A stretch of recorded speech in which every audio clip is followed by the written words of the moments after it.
So I'm going to pivot here for a quick second. This is not in my notes, but based on the Kavanaugh and the music and the reading, I wanted to actually start here. This is Ephesians chapter 3. We're going to be in Ephesians today. Chapter 2 and 3, we're going to kind of go back and forth, but I'm going to start here. Chapter 3, verse 14.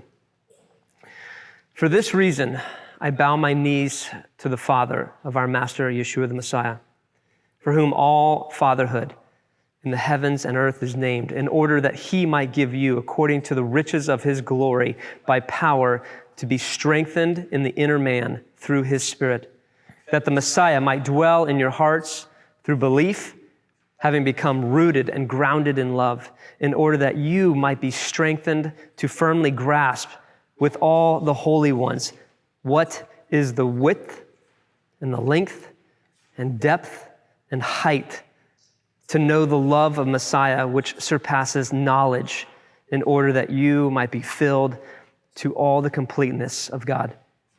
And to him who is able to do exceedingly above what we ask or think, according to the power that is working in us. In him, to him be glory in the assembly by Messiah, Yeshua, unto all generations forever and ever. Amen. In the middle of this letter, Paul breaks with a short prayer. And I think that if we go back to where I wanted to start was chapter 2, verse 6. Alex, read 2:6 for us really loud, please.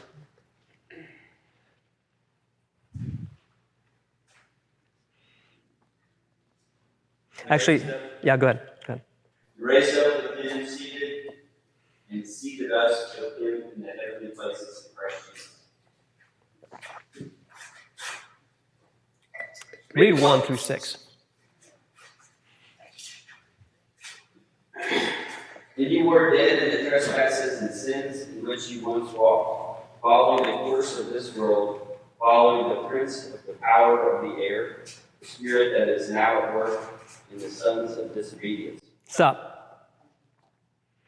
In the life that you lived, what did it say? In the life that you lived, dead, what? In the life that you used to live, dead in, what's transgressions? Sin. What's that? Missing the mark. Not following the commandments. In the things that you were doing previously that led to what? Hell. Death, hell. But you're not dead, right?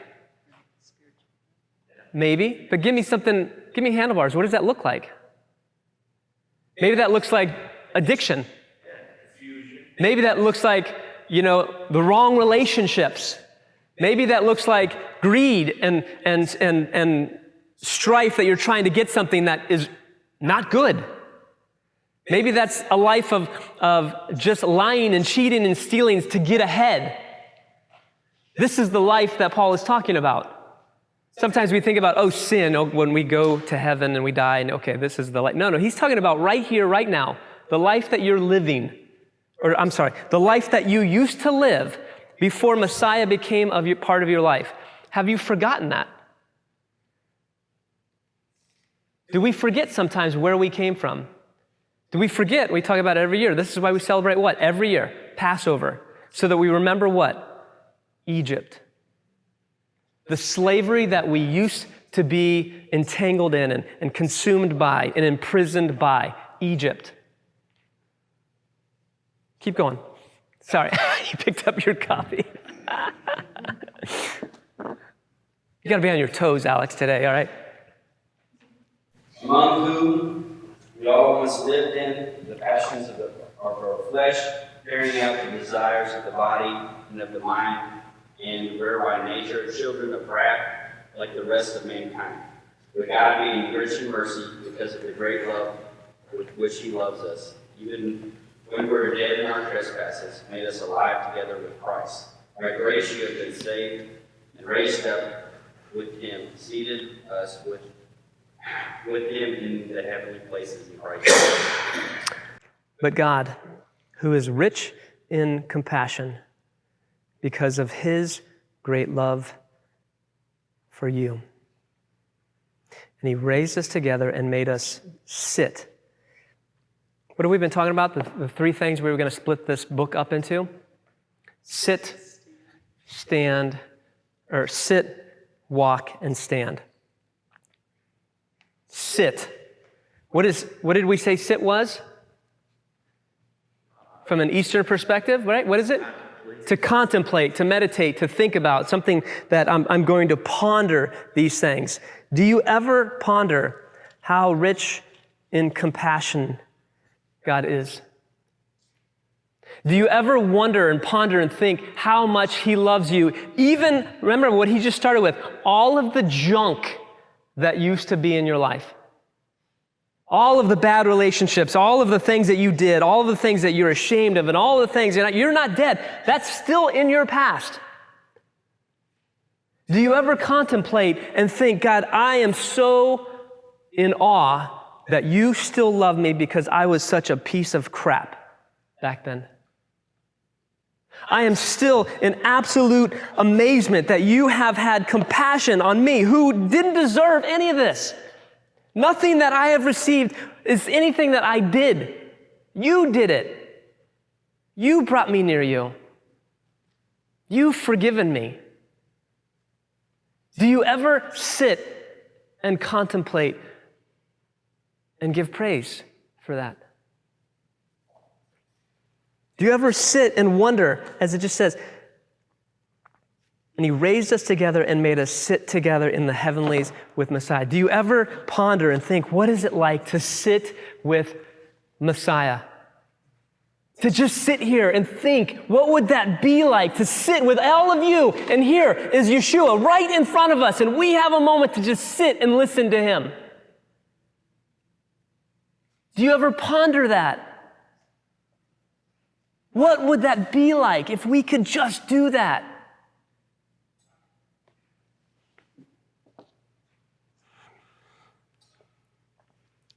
Do we ever have prayers that are just in awe like that? Or do we have prayers that look more like Santa Claus? As Walt alluded to, right? We have this list, right? I want this. I need you to pray for this, God. I need you to pray for Lindley. I need you to pray for, well, we need a lot of prayer for Dawn, right? We need to pray for these things. This. Pray for all of these things. Is that really what prayer is about? Is it just a laundry list? Or is it what we've taught for a long time now, which is just about this vulnerable conversation that you can have with God? And not just vulnerable, but a contemplation of opening my mind to seeing, what would it be like to have this conversation with you every day? In the Jewish prayer book, right? I was showing this to Alex this morning, right? This is a siddur, a Jewish siddur, right? All these are in Hebrew, some in English. And there's a prayer for everything that you can imagine in this book. Most kids start reading this book when do you start reading? 5, 6? They start learning letters and words. They start learning these prayers, but they start learning these prayers orally. So you hear these prayers. I remember when I traveled to Jerusalem, I was sitting on the plane, and this girl, pulled out a siddur, and the woman next to her pulled out a siddur, and then all these men stood up and they started praying on the plane. We're at 35,000 feet, right? And at once, at the moment that we entered into Israeli airspace, or I can't remember, it was further out. It was in the Atlantic somewhere. Or I'm sorry, no. It was at either sunset or sunrise. All these men stood up. They started putting on their tefillah, right? They're wrapping themselves. They put their prayer shawls on. And there's like 100 of them. And then there's a bunch of Gentiles that are sitting on this like, what is going on? I've never experienced this before. And this woman, it reminded me of Clara. She's like, do you want to read? And it's in Hebrew. I'm like, no, I can't read it, sorry. But I want to watch. I was in awe of the devotion that these people had. They didn't care what people thought about. They stood up on the prayer and started praying on this plane. there's this idea that we talk about kavanah. What is kavanah? What? What kind of a mindset? Intense focus, right? When you're taught to read these prayers, the idea isn't that you just read them like, Our Father who art in heaven, hallowed be thy name, thy kingdom come, thy will be done. That's rote. There's no focus in that. The rabbis say, you're taught, do not read this. Do not say these prayers unless you can have kavanah. Unless you can absolutely focus on the words that you are saying and bring them up to God and saying, I am speaking to you through these words. This is my prayer. It is about this deep, intense focus and pondering what these words and these prayers mean to you. As I was thinking about what, before Yeshua started his ministry in Matthew chapter 4, what did he do? Do we remember? He went to the desert. For how long? 40 days, 40 nights. And what did he do?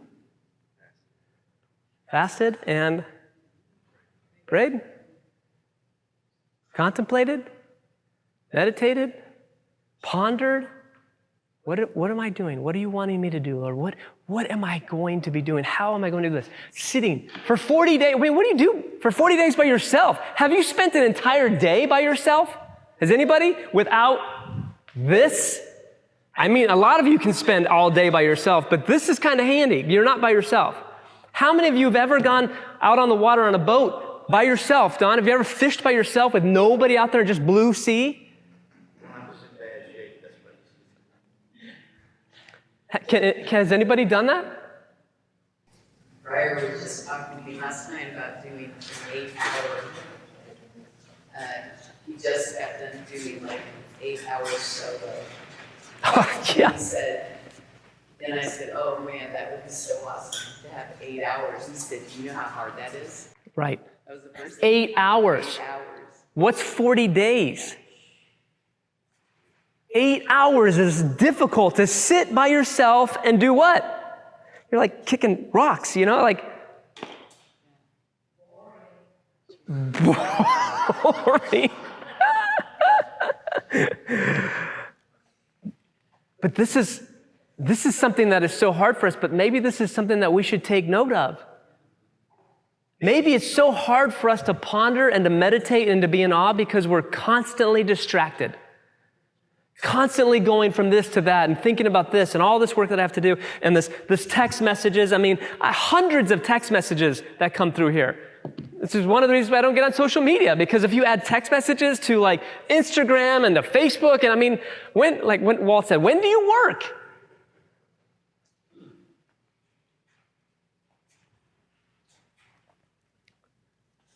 In fact, Yeshua didn't just do this for 40 days. In Mark 1, it says that Yeshua got up early and he left everybody to pray by himself. And you see, if you look at the Gospels, he does this throughout the entire Scriptures.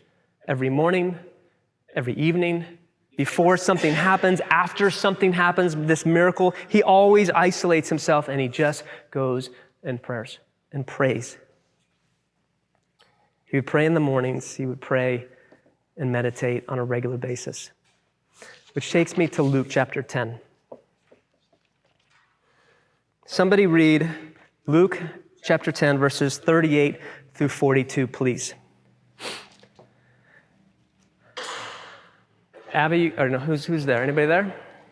Shauna, you there?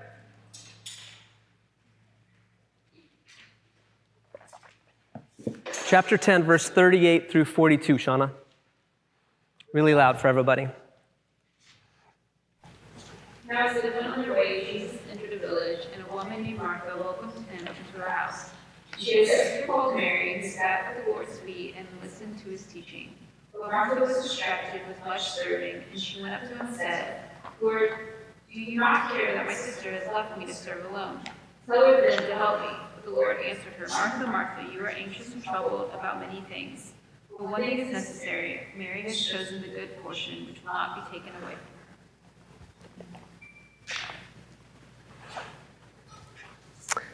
Martha, Martha, Martha. Martha, Martha. What did Yeshua say to Martha? Say that again. You are so what?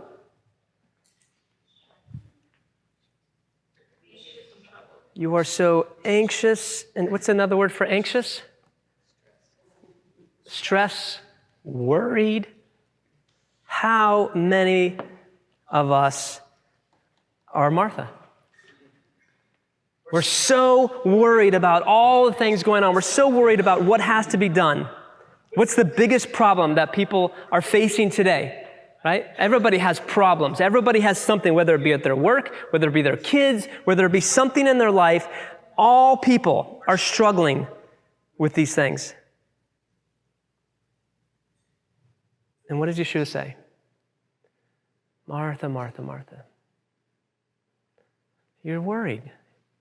But what is the good thing? What is Mary doing? Sitting at the feet of the Master. Yeah, there's things to be done. Absolutely. But what's more important? Doesn't mean not do them. But in levels and degrees of importance, he says, this is what's most important right here. What would it be like to sit at the feet of the Master and to just take in his words? Oh, I got stuff to do though. I got to pick up the kids. We got breakfast. Kennedy, do you have lunch made yet? We got to do these things. And then you get to the office and you're like, okay, I'm going to pray again. Oh my gosh, I got to get this email out because Alex is calling me. I got to do all this stuff. And then by the end of the day, you're like, shoot, I forgot to. I guess I'll pray tomorrow. I'm tired. It's been a rough day. We'll start over then. And then the tomorrow comes, and what happens? The same thing. There's what? Rinse and repeat? Yeah. Gandhi once said, I'm so busy. I have so many things to do today. It's going to be a crazy day. There's all of these things that we have to make sure and get done. And so I'm going to meditate for 2 hours instead of 1. See, in the West, that makes no sense to us because it's about efficiency of time. It's about production. It's about notching off. I got these things done. I mean, how many of you have a checklist? Check, check, check. And how you feel so good when did that one today, did that one today. In the West, this is what we feel is the most important thing. But in the East, it's like, if I don't connect, nothing else matters. What did we talk about last week? Are you connected to the source? Did you contemplate that at all this week? Did you think about those words when you left this room and said, am I connecting every day to the source? Or do we hear those words, Martha, Martha, Martha? Is it possible for us to sit in the heavenlies with the Messiah right here and right now? Didn't Jesus say the kingdom is near you? The kingdom is upon you. The kingdom is here. How do we get there? Do we have to wait to die? Or can we tap into the source right here, right? Can we sit at the feet of the Master and hear his words right now and absorb and ponder them in our life today? Matthew chapter 13.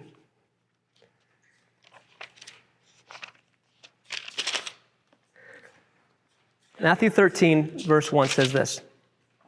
And on that day, Yeshua went out of the house and sat by the sea, and large crowds were gathered together to him. So he went out of the boat and he sat down, and all the crowd stood on the beach. And he spoke to them in many parables. See, the sower went out to sow. We know this parable, right? Everybody's heard this before? Sower goes out to throw, and he sows this seed, and it goes to the wayside, and it goes to the thorns, it goes to the rocky soil, and then it goes to the good soil. So we've heard this story many, many times. I've taught on this many times, and sometimes we miss what the story is actually about. Verse 22 says this, "And that sown among the thorns is he who hears the word, and the worry of this age and the deceit of riches choke the word, and it becomes fruitless. And that sown on the good soil is he who hears the word and understands it, who indeed bears fruit and yields, some 100-fold, some 60, some 30.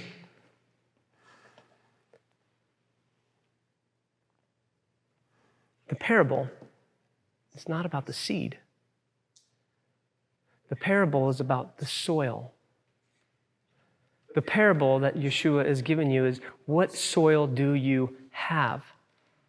If you have soil that has thorns in it, what happens? The seed grows up and it gets choked out by what? What? But what is the weeds figuratively? What does he call that? What? Let me read it again.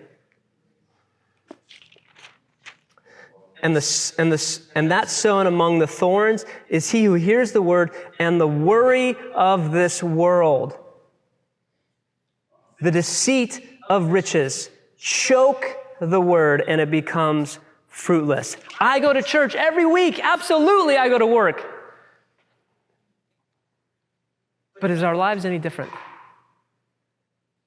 Are our lives consumed with the worries of everything that has to get done? And so everything that God says, I want you to do this, and I want to work through you, and I want you to have all of this stuff, but I can't do it because you're consumed with worry and anxiety and stress and fear and all of the worries of this world, and I can't use you. Sorry. The question that Yeshua asks is, what type of soil do you have?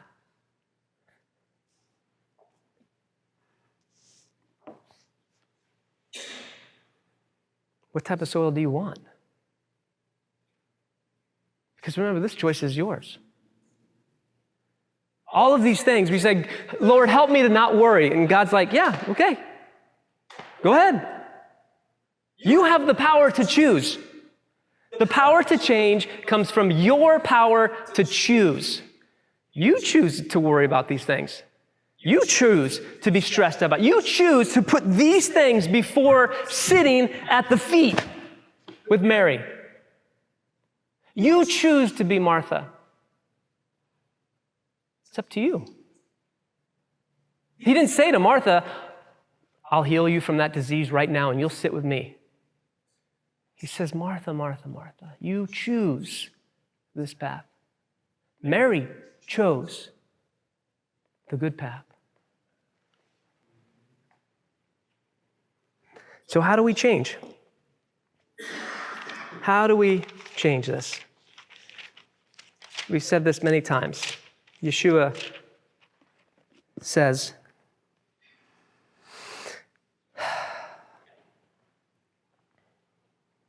but I say to you, do not worry. It's easy for him to say, right? I say to you, do not worry. And then he goes through all these things that people worry about. Matthew chapter 6. And then, this is 25, he says, but I say to you, do not worry about your life, what you shall eat, what you shall drink, your body. Don't worry about any of this stuff that everybody seems to worry about. And then skip down to verse 31. O you of little faith, do not worry then, saying, what shall we eat, what shall we drink, or what shall we wear? For all these the nations seek, and your heavenly Father knows that you need these. But here it is. This is your choice. But seek first the King and the kingdom of Elohim and his righteousness, and all of these things will be added to you. Do not then worry about tomorrow, for tomorrow shall have its own worries. Each day has enough evil of itself. Do not worry. The power to change comes from your power to choose. You choose. Are you going to focus on these things? Or are you going to start here? Because how many of us don't realize that when we have God plugged into us, when we've tapped into that power source, that all of these problems that we seem to have, they seem to slowly dissipate. And the decisions become easier, and the problems become smaller, and all of these things. But when we never tap in, the problem that is this tiny little anthole becomes what? A mountain. And sometimes we don't contemplate, we don't meditate, we don't think about and ponder, wow, when I was tapped into you, you actually helped me. This was easy. Do we ever think about these things? Do we ever think about how important it is to be like Mary and then go and attack these problems? The choice is yours. You choose which path you want to be on. He said, if you move on, you can move on. He sure does. So here's my challenge. This is the last week of SIT. I want you to create a habit. If you haven't already, maybe some of you already have. I know Rustin and Bruce, they have a habit. I think Dawn has this habit every morning. But I want you to create, it can be a small habit where you just sit with God for a moment. Maybe it's when you go to your car, you turn the car on, and before you pull out of the driveway, you just sit for a moment and you just say whatever prayer that you need to say. Everybody has to pull out of the driveway, right? What if the first thing you just turned on the car and you just sat for 30 seconds and just said a prayer? Or maybe it's something that you go to your office and you have this time, you show up early. Nobody's there yet. I'm going to turn on this violin music and I read one gospel. I mean, how many times have you heard me read one gospel a day? Guess what? I do it every day. I do this. That's my meditation. I know I have to study and I have to prepare for this, but that's different. My own meditation time is when I read one chapter of a gospel every single day. And then maybe I take a note or I think about Ephesians 13 where he says, do I ponder and think about the height and the depth and the length and the width of how much you love us? Because when I think about that, that takes me through the entire day thinking about that. And then when I have an argument or I have a problem, I'm thinking in the back of my mind how much God has done all this for me already. And that problem becomes small. Maybe some of you have a living room, you have this spot. Find a spot for you and make that your daily place.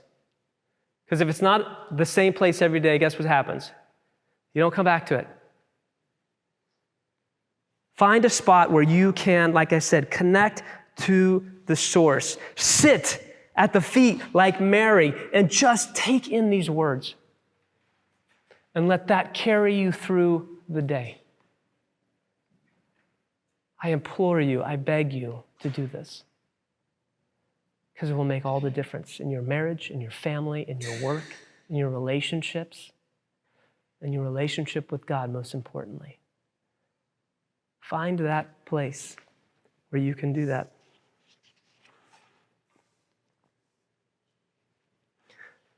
So I'm going to end a little bit differently. I'm going to end with this idea that we can talk about connecting, but more importantly, what helps us to stay on track is when we do this together. When we do life together. There's this idea that accountability only takes place when you're actually in connection with somebody. Right? If I have an accountability partner and I talk to them once a year, not much of an accountability partner, right? But when I have somebody that I'm talking to on a regular basis, weekly, daily sometimes, there's this relationship, we're pushing each other, we're encouraging each other. That is accountability. And one of the things that we've recognized at the gathering is after Ida, we got away from a few things. We got away from the roots of who we were. And so starting in September, we're going to get back to a few things.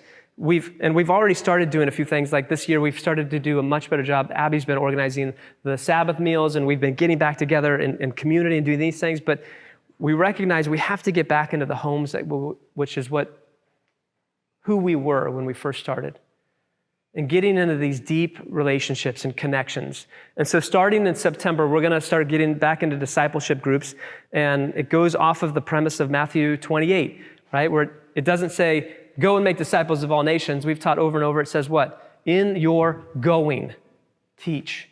In your going, in your daily life, in your relationships, in the things that you do, and the things that bring us closer together is when we, believers of Messiah, come together and we eat together and we drink together and we have conversations about God and we have conversations about life. That is discipleship. And that is growth. And so starting in September, we're gonna get back to that. I have a sign-up sheet in the back. There's a group that's gonna meet on Tuesday nights and 2 groups that meet on Thursday nights. Please, get involved in one. Sign up for one. Get engaged in one.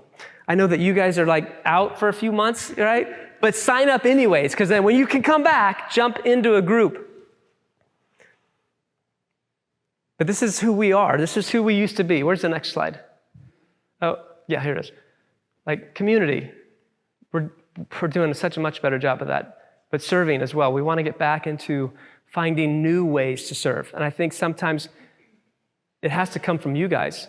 Hey, there's a thing that we can help out with. Can you guys help and do this? Where's that at? That page?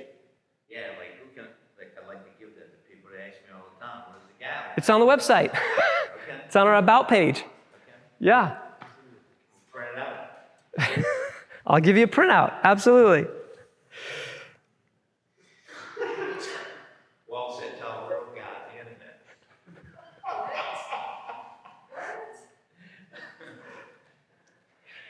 I believe that this is the heart of who we are. And I believe that when we get back to that heart, that we have an opportunity to be a catalyst for this community, to teach people what it really means to live as Jesus lived. And so that's my heart. That is what my goal is for us as a community. And that only takes place through deep, authentic relationships, which I want all of us to be engaged in. So, How'd you figure that out? lots of prayer and pondering and meditation, my friend. Right. So, I think we're good. So I think there's some more coffee. Engage in some conversation. Enjoy the rest of your Sabbath today. Like, this is one of those times where we get to just get together, that God has set aside for us to meet with Him and meet with each other. And so let's honor that. Let's give praise and contemplation and conversation and love each other. So have a great weekend. Have a great Sabbath.